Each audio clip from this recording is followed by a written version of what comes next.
दोस्तों नमस्कार। इंतजार की घड़ियां खत्म हुई और आपका अपना टॉम ऑल्टर आ गया एक्शन टू कट का एक नया सनसनीखेज एपिसोड लेकर।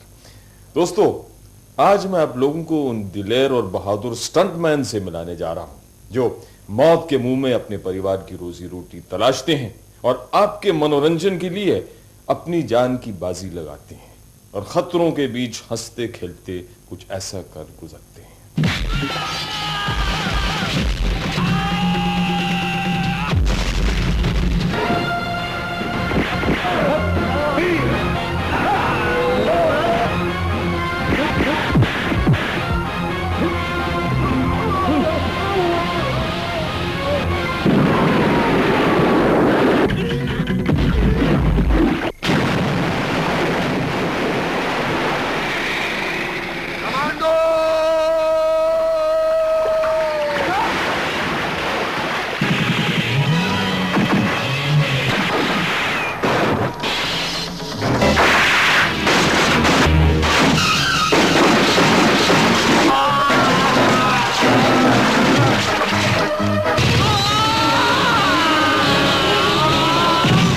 दोस्तों ये स्टंटमैन अच्छी तरह जानते हैं कि जो शॉट वो देने जा रहे हैं बहुत बहुत रिस्की है। मौत सामने खड़ी है, कुछ भी हो सकता है। फिर भी ये स्टंटमैन इस खतरनाक कारनामे को अंजाम देने के लिए बेताब रहते हैं। क्यों? सिर्फ रोजी रोटी के लिए? जी नहीं, रोजी रोटी कमाने के लिए और बहुत सारे काम है। तो फिर क्यों ये स्टंटमैन जानबूझकर मौत से आंख मिचौली खेलना चाहते हैं? मेरी तो एक थिंकिंग है कि अगर अपना नाम करना है तो रिस्क तो लेना ही पड़ेगा।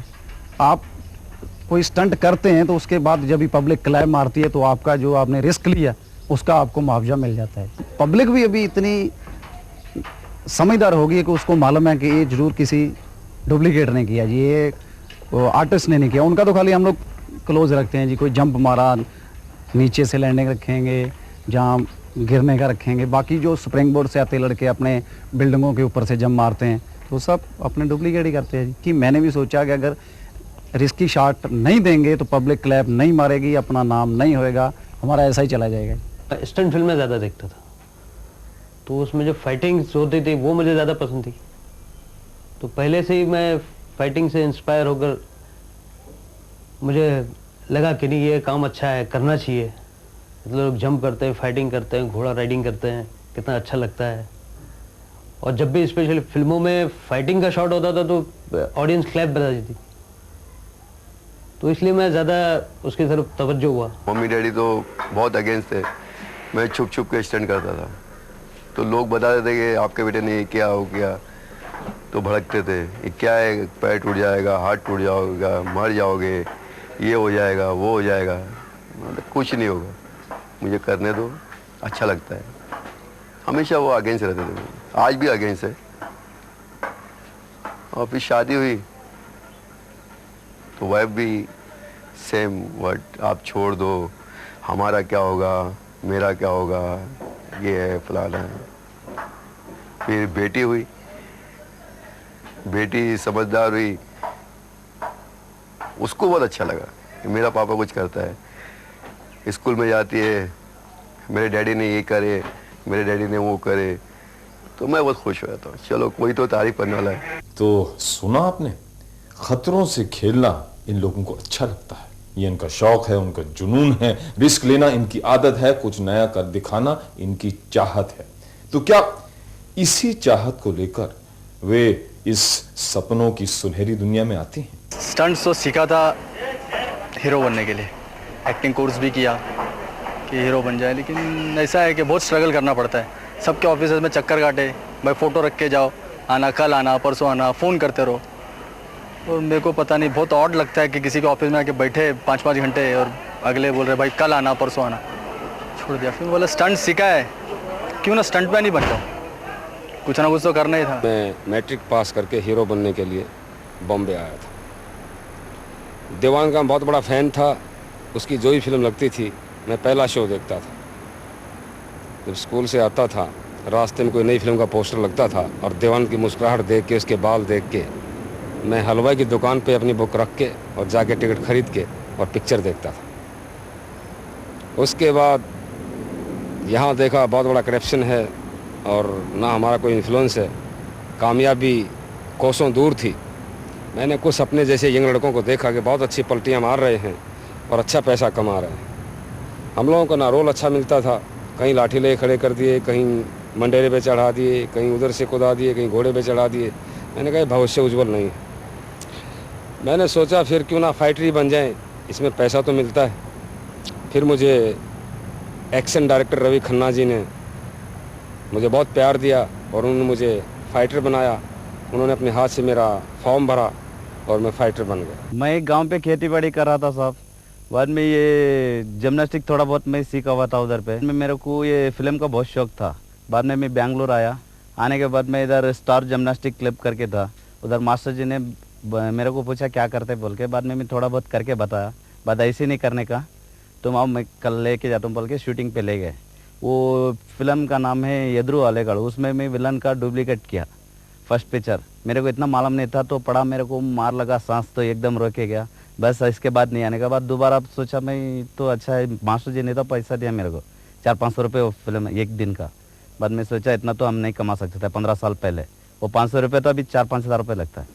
बस चलो इसी कर लेंगे बोल के इसी में आ गए। तो मास्टर जी ने मेरे को मुफ्त में कार्ड बना के दिया। मैं नेपाल से सन 80 में इधर आया था, दिल्ली में था। दिल्ली से फिर बेंगलोर आया। बेंगलोर में होटल में काम करता था। उधर मैं एक्सरसाइज करता था, ज़बरदस्त जिम वगैरह करता था। कहते थे मैं उधर एक रक्लैंड विंटेज बोलने वाला आदमी से मेरा दोस्ती हो गया। उसके साथ बोलते बोलते एक शूटिंग चल रहा था इधर। उसमें नेपाली लोग चाहिए थे। अंकंग नली एजेंट अमर बोलने वाला पिक्चर शूटिंग चल रहा था मैसूर में। उधर मेरे को उधर लेके गया होटल से। उसके बाद शंकर मास्टर मेरे को बहुत टीच करा, फाइट सिखा दिया। उसके बाद कार्ड बन गया। फिर फाइटर्स बने, बहुत पिक्चर किए। पिक्चर करते करते करते एक्सपीरियंस होते हुए फाइट मास्टर बन गया। मैं पहले Punjab boxer body builder x police officer था। तो वहाँ मुझे दारा जी की, धर्म जी की पिक्चर देखता था। तो बॉक्सर तो मैं था ऑलरेडी, अच्छा स्विमर भी था और राइडर भी था।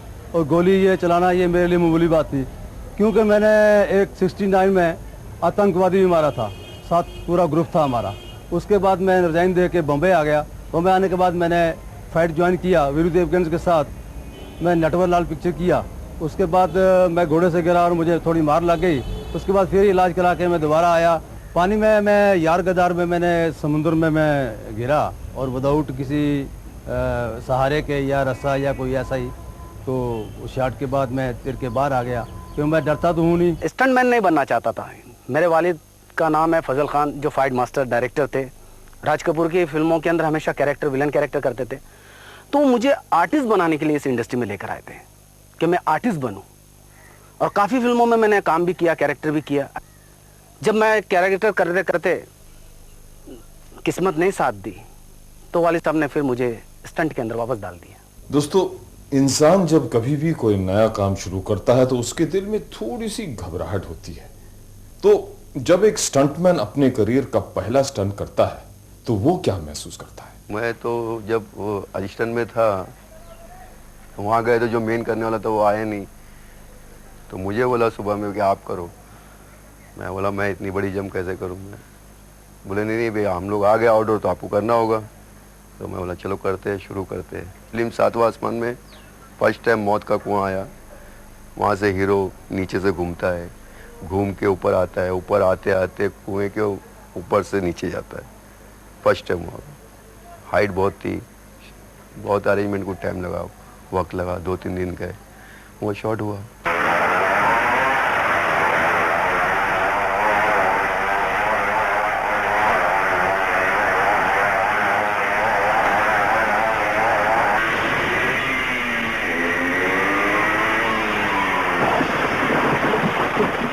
मुझे तो बहुत डर लग रहा था, मगर हिम्मत क्या हो गया।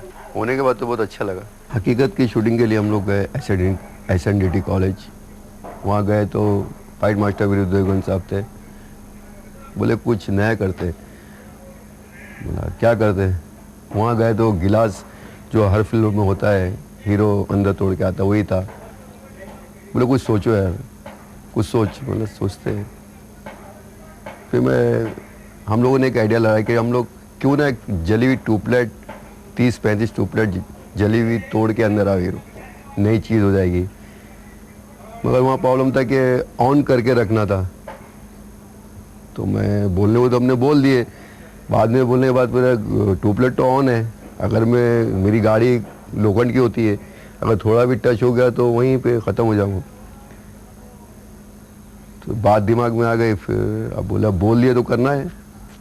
तो हम लोगों ने वो ट्यूबलाइट का पूरा अरेंजमेंट किया, पूरा हमको उसमें 2 दिन लगा जल्दी ट्यूबलाइट का अरेंजमेंट करने। तो उसके बाद मैंने शॉट दिया।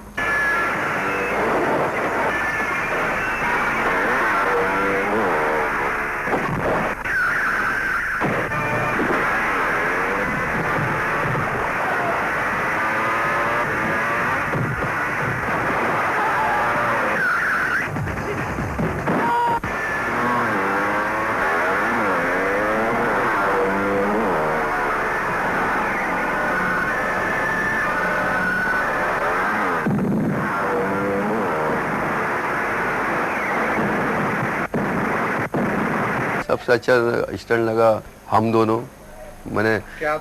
में first time double glass break किया हूँ एयर के अंदर। तो इम्पॉसिबल शॉट था, हाइट नहीं थी ऊपर, और 2 ग्लास एक साथ तोड़ना था मुझे, और 15 फुट का गैप था, वो गैप मुझे क्रॉस करना था। तो 1 हफ्ता तो मैं सोचते रहे कि यार ये होगा नहीं होगा, क्या होगा। हम लोग गए, फाइट मास्टर अनिल पठान, हो सकता है, बोला चलते हैं सेट देखते हैं। वहाँ गए तो सेट की हाइट ही नहीं है। अगर मैं हाइट जाता हूँ तो मेरा सर ख़त्म हो जाऊँगा, एंड द स्पॉट मर जाऊँगा। अब मुझे वो 2 ग्लास भी तोड़ना है, हवा में तोड़ना है, नीचे ज़मीन से नहीं, ग्राउंड से नहीं।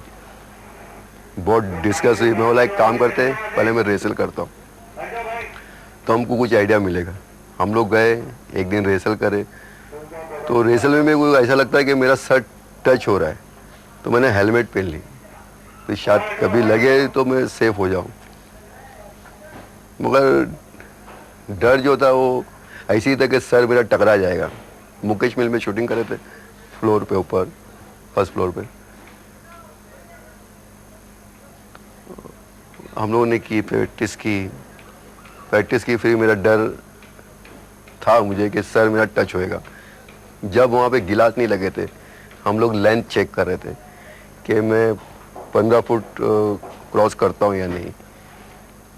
फिर 15 फुट तो क्रॉस बहुत आगे जाता था, मगर गिलास लगने के बाद तो वहाँ का पूरा सब चेंज ही हो गया। मैंने हाँ कर दी कि शॉट तो होएगा, सब सेट लग गया। हम लोग गए तो वहाँ साइड में पिलर है, पिलर लगे हुए। अगर मैं गिलास ब्रेक करता हूँ और थोड़ा भी आउट जाता हूँ तो पिलर पे मेरी टांग, हाथ, कुछ भी लग सकता है। हम लोगों ने पिलरों को गद्दे बांधे कि मैं वहाँ आ जाऊँ तो सेफ हो सकता हूँ। बहुत अच्छा अरेंजमेंट करे, उसके बाद फिर मैं शॉट दिया। फर्स्ट टाइम हिंदी पिक्चर में, शायद इंग्लिश में भी नहीं आया होगा, double glass break.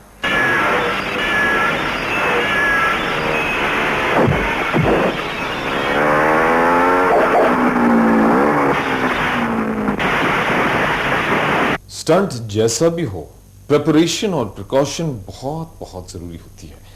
Motorcycle stunts में भी मुन्ना और उसके फाइट मास्टर पूरी सावधानी से काम लेते हैं ताकि कोई हादसा ना हो पाए।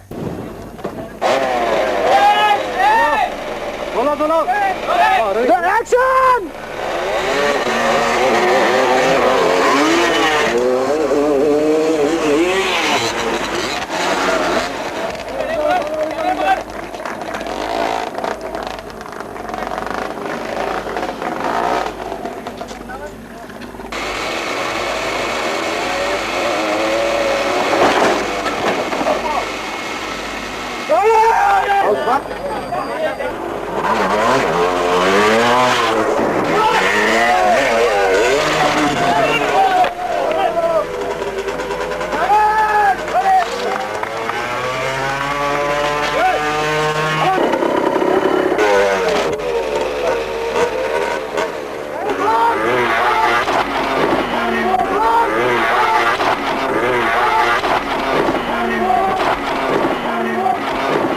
स्टंट एक कला है और एक स्टंटमैन कलाकार, और कलाकार की सबसे बड़ी पूंजी होती है उसके काम की तारीफ, यानी कि दर्शकों की तालियां।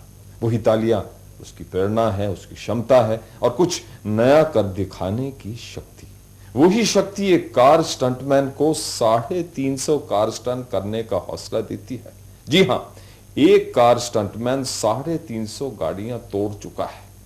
उफ, अब अमिताभ बच्चन जैसे सुपरस्टार भी इसकी कार चेसिंग से प्रभावित हुए और उसे चेसर के नाम से पुकार उठे। तभी से इनका नाम है सुरजीत चेसर। आज वो एक फाइट मास्टर है, लेकिन आज भी वो अपने कार स्टंट्स को भुला नहीं पाते। SF में था, वहाँ पर काफ़ी दिन काम किया, कुछ मज़ा नहीं आया। उसके बाद फिल्म लाइन में एंट्री हो गई, पता नहीं कैसे हो गई वो मुझे मालूम नहीं। बाकी ट्रेन पकड़ी वहाँ से, जिधर जाएगी, दुखी आदमी था, जिधर का ट्रेन लास्ट स्टेशन होगा वहाँ पहुँच जाऊँगा। स्टेशन नई दिल्ली स्टेशन पे पहुँचा, पहुँचने बाद TC से पूछा भैया कहाँ की ट्रेन है, कहते बम्बे की है। बैठ गए और आगे बम्बे, और आगे तकदीर यहाँ तक लेके आ गए। बम्बे आने के बाद स्ट्रगल स्टार्ट, जूनियर आर्टिस्ट में भी काम किया, मज़ा नहीं आया। फिर जाके रवि खन्ना जी फाइट मास्टर जो मेरे को बोल तू फाइटर बन जा, तेरे में डेयरिंग है, फाइटर बन गया। उन्होंने एक लफ्ज़ बोल दिया कि मैं तेरे को काम नहीं दूंगा जब तक तेरे में वो चीज़ आएगी नहीं। तो मेरे अब्दुल गनी साहब मेरे गुरु हैं, उन्होंने मेरी बहुत सपोर्ट किया फाइटर बनाने में। जैसे फाइटर बना काम भी दिया। और उसके बाद फिर वीरू देवगन जी इन्होंने पकड़ लिया, इनके साथ इतने कार स्टंट किए, नियर अबाउट 350 गाड़ियाँ तोड़ी। मैंने तो जितने भी स्टंट किए हैं एक से एक बढ़ के करने की कोशिश की है। और इसके अंदर कई बार ऐसा भी हादसे बहुत सारे आए हैं। यह है जी एक 2-2-5 फिल्म है चिन्नप्पा देवर साहब की, अमिताभ बच्चन इसमें थे और इनके फाइट डायरेक्टर थे वीरू देवगन। और इस स्टंट के लिए मुझे अपॉइंट किया गया, जो कि बहुत डेंजर स्टंट था। कार को पूरा अंगार लगा के लेक के अंदर डाइव करना था, जो मैंने किया और मैं खुद ही बाहर निकला। ये शॉट देने से पहले हम लोग प्लेटफॉर्म बनाते हैं, प्लेटफॉर्म बनाना और उसके बाद कार की अल्ट्रेशन करना। अल्ट्रेशन करने के बाद ये शॉट ऐसा था कि बम ब्लास्ट होती है, कार उधर से आती है, बम ब्लास्ट के साथ कार को आग लगती है और कार सीधी जाके लेक के अंदर काफ़ी हाइट से डाइव करती है। जब मैं डाइव कर रही थी तो मैं आग ने पूरी तरह घेरा हुआ था। मैं नीचे से पानी के अंदर गया, जाने के बाद बाहर निकला तो मेरे सर के ऊपर फिर आग थी। मैं फिर नीचे डाइव किया। डाइव करने के बाद मैं किनारे तक पहुंचा। पहुंचने के बाद वहां बाहर जाके जैसे किनारे पे आया तो एक स्पॉट बॉय ने मेरे ऊपर घासलेट का डब्बा फेंक दिया। मुझे ये लगा कि शायद ये मेरे को फिर दोबारा तो नहीं आग लगाने वाले। तो मैं किसी तरह, मेरी जो जलन थी वो ख़त्म हो गई। उसके बाद मिस्टर डंडा पानी जो चिन्नप्पा देवर साहब के लड़के हैं, उन्होंने मेरा बहुत अच्छा ट्रीटमेंट, वहाँ पर वीरू देवगन जी ने बहुत अच्छा ट्रीटमेंट किया। और अमिताभ बच्चन जी आए, शशि कपूर जी आए। अमिताभ बच्चन जी ने वहाँ पर मुझे कहा कि रियल लाइफ में तुम चेजर, आज से तुम चेजर ही अपना नाम रख लो। तब से मेरा नाम सुरजीत चेजर पड़ गया जी। और उसके बाद है मनमोहन देसाई जी की नसीब फिल्म, अमिताभ बच्चन, शत्रुघ्न सिन्हा, प्राण साहब, ये तीनों थे। ये स्टंट के लिए मुझे बुलाया गया। मैं जाके पनवेल की पहाड़ियों पे गया। उन्होंने बोला भी यहाँ तू कर सकता? मैं कहा बिल्कुल कर सकता हूँ। तो पहाड़ी जरा गड़बड़ थी तो उन्होंने, मैं बोला जी इसको पहाड़ी को थोड़ा ठीक करना पड़ेगा। तो मन जी ने 1 महीना वहाँ पर अपनी लेबर लगा के उस पहाड़ी को ठीक करवाया। करवाने के बाद शॉट से पहले मेरे पास आए और आके बोलते सुरजीत कोई घबराहट है तो शॉट छोड़ दे। मैं कहा घबराहट किस बात की, जाना तो एक दिन है ही है, मुझे कोई घबराहट नहीं। मेरा लाइफ में रिकॉर्ड रहा है, जब भी शॉट देता हूँ मैं सोचता कम था, टेक बोलता टेक करो नहीं जी। और उसके बाद शॉट मैंने दिया, स्टंट स्टार्ट हुआ तो अंदर कार जो रोलिंग कर रही है, रोलिंग के अंदर मैं खुद भी था और मुझे खुद नहीं मालूम था। मैं ऊपर वाले के भरोसे पे जहाँ लेके जाएगी ले जाए। वो कलाबाजी खाते खाते खाते खाते नीचे तक जावाया, गाड़ी के ऊपर लैंड किया। तब मेरे को लगा भाई अब ठीक हो गया शॉट। नहीं, मनमोहन जी आ गए थे, उन्होंने आके थैंक्स बोला, ये है वो, पैकअप सबका कर दिया। कहता इससे बढ़िया शॉट हिंदुस्तान में हो ही नहीं सकता, ये फॉरेन वाले भी इनको लेके चले भाग जाएंगे। नहीं, ये था सारा शॉट।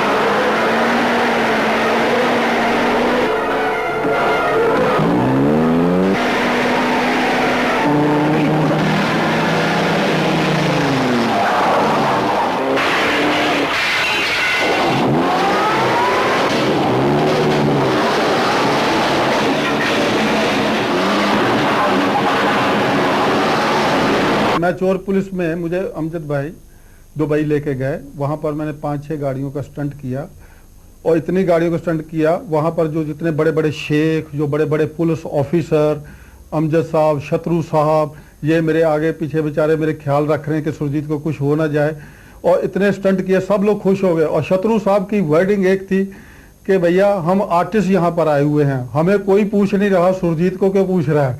मैं कहा जी ये अपने अपने नसीब है शत्रु साहब, मैं क्या इसमें बोल सकता हूँ, मैंने ऐसे काम करके दिखाए हैं। और वहाँ पर दुबई में एक अल्फाज जो लफ्ज़ जो है वहाँ पर बोला जाता है कि यहाँ हमारे दुबई में ये रिकॉर्ड है कि आज तक जिसने भी गाड़ी पलटी किया वो आज तक आदमी जिंदा नहीं बचा।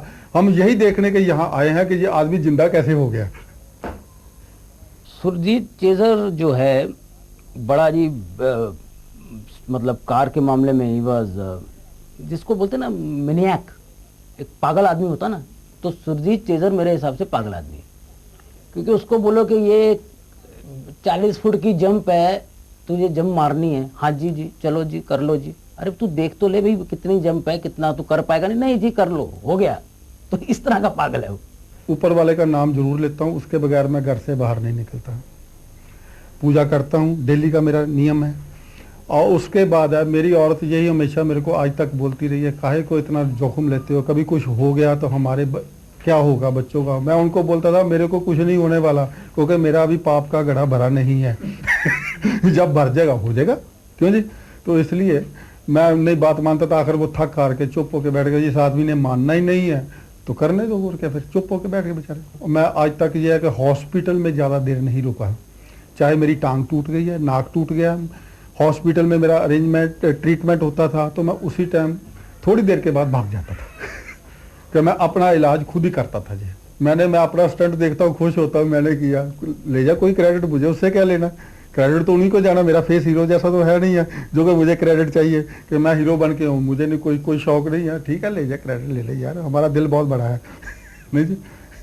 तो दोस्तों अगले एपिसोड में फिर मुलाकात होगी, तब तक के लिए